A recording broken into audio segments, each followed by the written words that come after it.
Well, I guess we're bringing you guys a YouTube video today. The TT is getting a coolant system upgrade / update because currently the big fan doesn't spin. It's blown. I tested it. And the auxiliary water pump, it flows, but it does a little trickle. You know, it barely moves. It's supposed to go like that. So I guess now the question is, do I go eeny, meeny, miny, mo to pick which one to do first? The fan I have to lay on the ground. The pump I just stand. Or do I just close my eyes and, you know, oh, would you look at that? I grabbed the pump first, so we're gonna do that first. So this job's only gonna take 2 tools. This is my favorite one out of the 2. Reason being is everyone knows these pesky clips on all European cars. Squeeze and lock. And then they just spin freely. And then you can just let go and walk away. If you wanna grab one of these, they're great. I've had the same one for about a year now, and I'll have it linked down in the description. It's about 15 bucks. Quality pump, guys. It's a Bosch replica. This thing looks pretty official. It's even got the little caps. Look at that. And it's got the square plug. So now that they got the pump on box, it has the same plug on the end. It has the same in and out angle. Everything looks good. It's time to pull that old one out. Just those 2. You got soft hands, brother. Ow. You got soft hands. Ow. I wish I had money so I could pay someone else to do this for me. This isn't fun. My hands hurt. There's rust. Ow.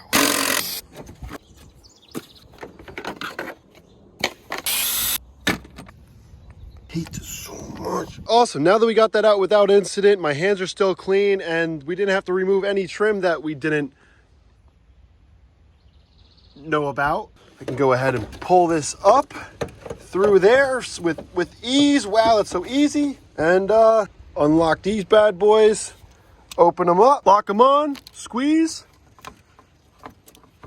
I'm never using pliers again. Hopefully just twist. Right, and come on, out, come on. And oh, that's some rusty coolant. It's basically just water.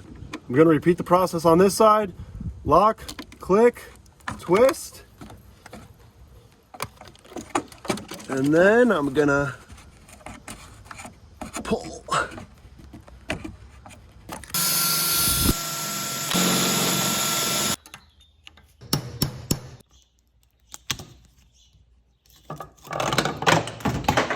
I got those rivets off, so now I can retain the OEM clamping system that hooks up to the new pump. Just like this. So I line the holes up with my punch tool, I put it in the vise, and now I'm gonna go ahead and rivet it. If you need a rivet tool, I'm gonna have this link down below, just like the hose clamp removal tool.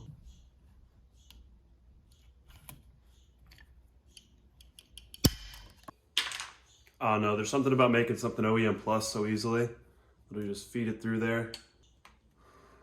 Make sure it's guided through. It's really tight. The first one I was able to line up really easily. Put this on the pull tab. And literally 1 to 2 squeezes.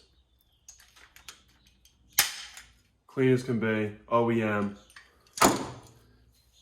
Beautiful. I'd suggest grabbing one for sure. Look at that. It's awesome. Time to throw this beaut back into the car. Those rivets look so sick. Goes on the mounting bracket. Everything's nice and tight. Nothing's gonna fall. I don't know. I've been getting really into doing things right lately and it feels awesome. It looks good, it feels good, and it'll last forever. Hose 1. Wow, how'd he do it? Hose number 2. Wow, how'd he do it? Bolts are back in, and it's time to give her life.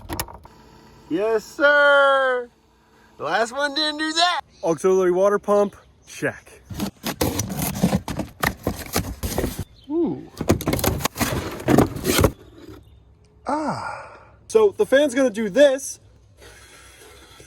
to the radiator. All that holds this fan in is 1, 2, and 3 bolts. What holds those 1, 2, and 3 bolts to the radiator is this bracket, which is only held together by 1, 2, 3 hold downs, which are also secured down by a T27. So there's literally been 2 tools used today, a hose removal tool and this, and you know, some specialty tools like a riveter. But you know, the way I found out that the OEM fan was bad and knew I had to get this was not only was the smaller of the 2 fans still spinning, the fan control module is still sending power to this one. And I know that because the coolant temp sensor, when you unplug it, you could jump the 2 wires and it forces that fan to turn on and this fan. and this fan still didn't turn on, but I still saw power being drawn from that wire. So I know that the control module is good and I don't have to replace that, and that's why I got the fan. If you also have a 1.8T and you have overheating issues, it might be caused because the control module isn't turning on, and you can know it's not turning on by unplugging fuse 16, which is a 10 amp fuse with the key on, which would force your auxiliary water pump to turn on and your 2 fans. I learned that by another guy on YouTube a couple days ago. So now this thing should just fall right out.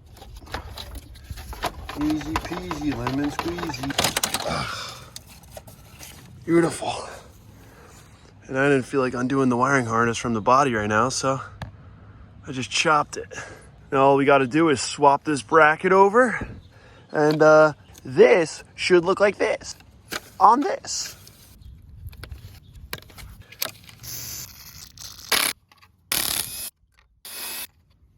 I know you saw how crusty those studs were and how crusty these nuts were. A little bit of WD, a little bit of impact, they came right off. Just make sure you do that because, well, a lot of people forget. And in the Northeast, everything just corrodes and it snaps. So we didn't have anything snap today here, boys. Come on.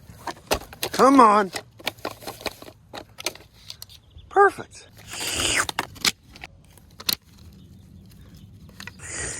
That looks so awesome. Got this fan all bolted up, and thankfully installing them is just as easy as taking them out. It's like, yep, they think I just threw it in there and it's gonna just magically pop in. Ow, my finger. Transition's gonna be so sick. In, tightened. Just by slipping it, it tightened itself down, plugged itself in. It's perfect. And the molding installs itself back onto the car as well. Now that we got everything all hooked up, we use our convenient little OEM tool. Grab fuse 16. That's a 10 amp. Put that right on the floor so it's nice and safe. Turn the key, and now the fans should be spinning. Yes. Oh yes, baby.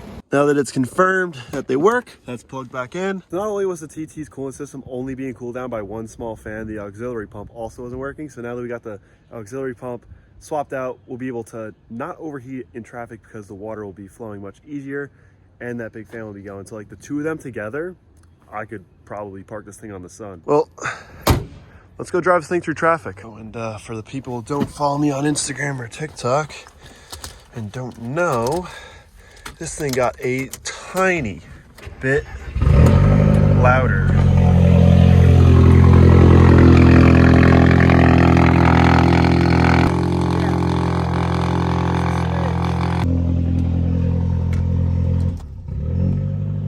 High idle, cold start idle is brutal. So we're gaining some temp.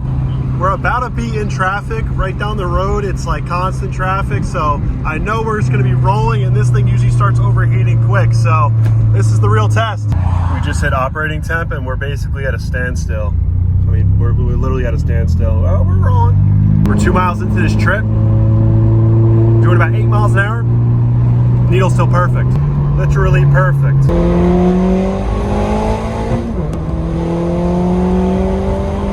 Sometimes on poles like that, you'll see the needle like quite literally start going up. It's perfect. Back in traffic, still perfect. Passing the farms, it's still perfect. I'm not even gonna lie, this fan sounds horrible. It's straight from Amazon, 57 bucks, but I'll tell you what, it keeps the car cool. And just like that, the fans have shut off, and that's me a wrap on today's video. I figured I'd do just like a soft upload since it's in like 2 months since the last upload.